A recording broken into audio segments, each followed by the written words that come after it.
Hai guys, semoga damai Tuhan memeluk hati kita hari ini. Mari kita belajar dari kisah Daniel tentang iman yang tetap teguh meski dunia mencoba menjatuhkan. Daniel hidup di negeri asing, namun imannya tidak pernah berubah. Ketika semua orang tunduk pada perintah raja, Daniel tetap setia kepada Tuhan.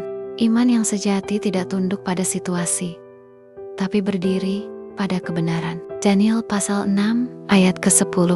Orang-orang iri pada kebijaksanaan Daniel. Mereka memfitnahnya bukan karena ia jahat, tapi karena ia benar. Kebenaran sering membuat orang tidak nyaman, namun Tuhan selalu melihat hati. Mazmur pasal 37 ayat 12 sampai ke-13.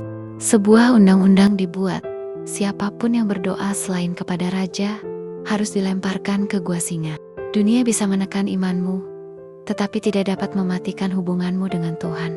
Matius pasal 10 ayat ke-28.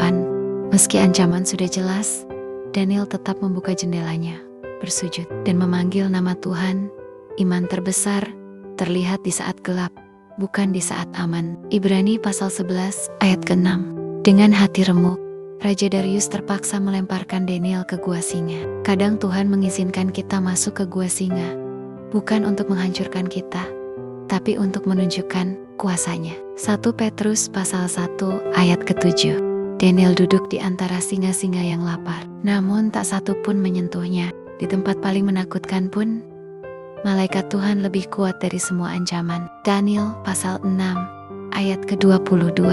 Raja Darius tidak dapat tidur. Ia putus asa, berharap Tuhan Daniel melakukan mujizat. Terkadang kesetiaanmu membuat orang lain belajar percaya kepada Tuhan. Amsal pasal 16 ayat ke-7. Hidup tanpa luka sedikit pun, ketika Tuhan bertindak, tidak ada kuasa dunia yang bisa melawannya. Mazmur pasal 91 ayat ke-11. Karena kesetiaan Daniel, seluruh negeri mengenal Tuhan yang hidup. Imanmu mungkin sederhana, tapi dampaknya bisa mengubah hidup banyak orang. Matius pasal 5 ayat 16. Teman-teman terkasih, kisah Daniel mengingatkan kita bahwa apapun gua singa yang kita hadapi, ketakutan, fitnah, tekanan, Tuhan masih berkuasa menutup mulut singa. Tetaplah setia, tetaplah percaya. Tuhan selalu ada di tengah kegelapanmu.